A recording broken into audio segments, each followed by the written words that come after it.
जय हिंद दोस्तों, कैसे हैं आप सभी। दोस्तों आज मैं राजस्थान की सबसे बड़ी भर्ती के बारे में बात करने आया हूं। दोस्तों राजस्थान की सबसे बड़ी भर्ती, आज उसके बारे में हम लोग डिस्कशन करने वाले हैं।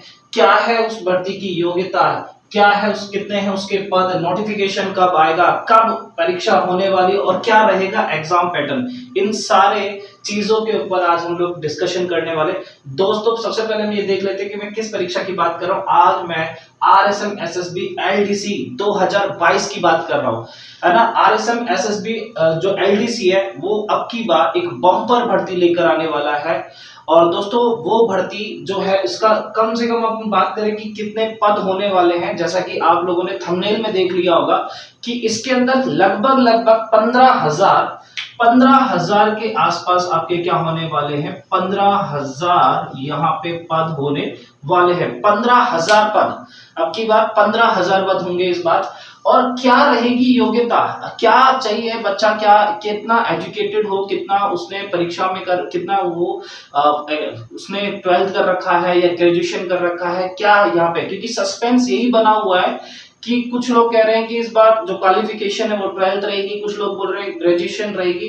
तो दोस्तों इसमें जो क्वालिफिकेशन रहेगी, उसमें जो योग्यता रहेगी, आपको क्या होना पड़ेगा, 12th पास होना पड़ेगा। सबसे पहली बात कि बच्चा 12th पास हो, कम से कम यहाँ पे योग्यता क्या रखी है, 12th पास रखी गई है, ग्रेजुएशन नहीं रखी गई है। 12th पास होना चाहिए, प्लस उसके साथ कोई कंप्यूटर का कोर्स होना चाहिए, जैसे है ना RSCIT, ठीक है, RSCIT कंप्यूटर का कोई भी कोर्स, ओ लेवल का कोई कोर्स होना चाहिए, डिप्लोमा का कोई कोर्स होना चाहिए। तो RSCIT, ठीक है, RSCIT इसमें क्या होना चाहिए, आपको कम से कम आपके पास RSCIT होना चाहिए, है ना। तो RSCIT चाहिए, उसके साथ साथ +12 है ना, +2 यानी कि 12th चाहिए।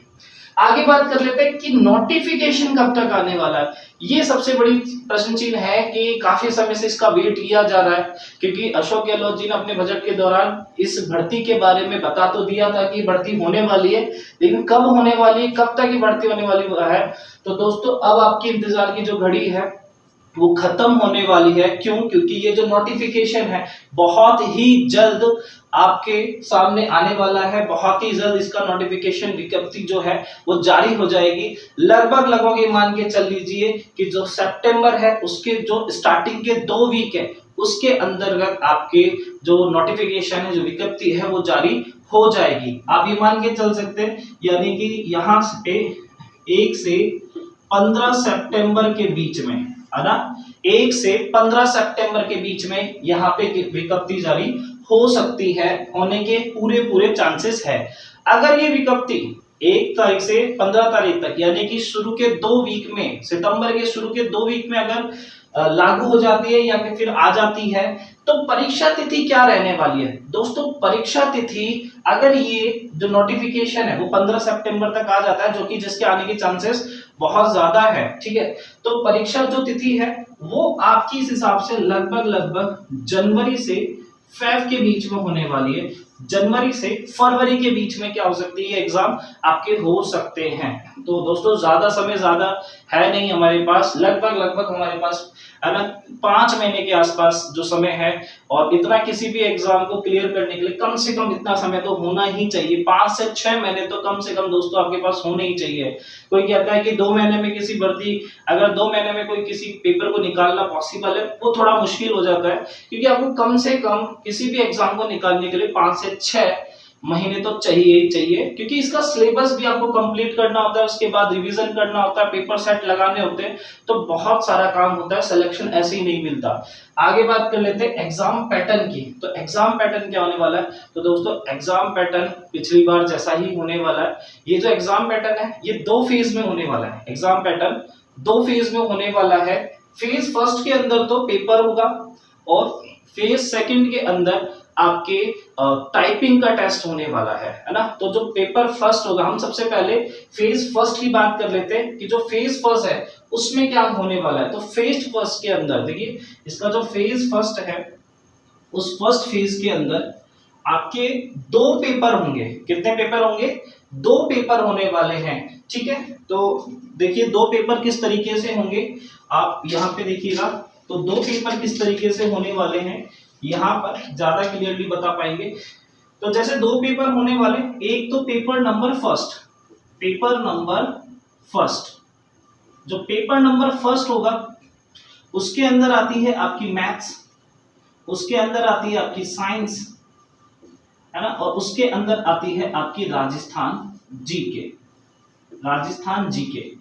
दोस्तों ये 50-50 क्वेश्चन इनके आपके आने वाले हैं। 50 क्वेश्चन मैथ्स के आने वाले हैं, 50 क्वेश्चन साइंस के आने वाले हैं, और 50 क्वेश्चन ही आपके किसके आने वाले हैं, राजस्थान जीके के आने वाले। पहले पेपर के अंदर ये 150 क्वेश्चन आने वाले हैं, ठीक है, आपके पहले पेपर के अंदर। पेपर नंबर 2 आपके 2 पेपर होंगे, इसमें एक ही दिन में 2 पेपर होंगे, और पेपर नंबर 2 के अंदर आपके ध्यान रखना हिंदी और इंग्लिश आएगा।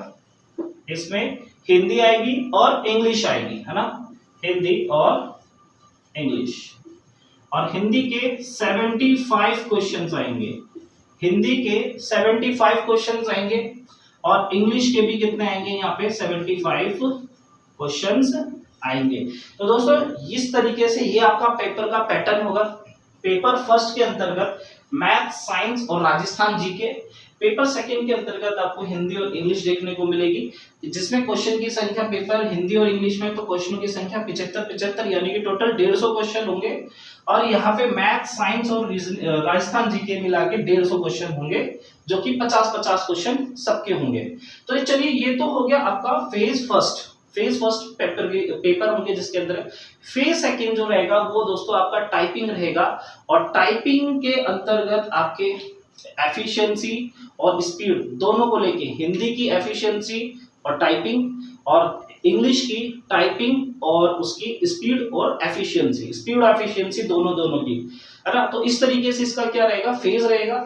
यानी पहले तो हम लोग बात कर लेते हैं पेपरों के बारे में, तो ज्यादा फोकस हमें किस पे करना है, अभी पेपरों पे करना है, क्योंकि आपको जो टाइपिंग का रहेगा, अगर आप पेपर क्लियर कर लेते हैं तो उसके बाद ही आप क्या करेंगे, आपको टाइपिंग के लिए बुलाया जाएगा, वरना अगर आपका पेपर ही नहीं निकलेगा तो आपको टाइपिंग के लिए नहीं बुलाया जाएगा। तो इसलिए सबसे पहले हमें ज्यादा फोकस किसके पर करना है, पेपर के ऊपर करना है। तो सारी चीजें मैंने आपको इस सारी वीडियो के अंदर आपको बताई दी है कि योग्यता आपको क्या चाहिए, 12th चाहिए, और 12th के साथ साथ कोई भी कंप्यूटर कोर्स चाहिए, कम से कम आपके पास एक RSCIT का कोर्स होना चाहिए। अगर आपके पास कोई अदर डिप्लोमा या किसी और तरीके का कंप्यूटर का कोर्स नहीं है तो आप क्या कर सकते हैं, RSCIT के लिए आप अभी से ही अप्लाई कर दीजिए।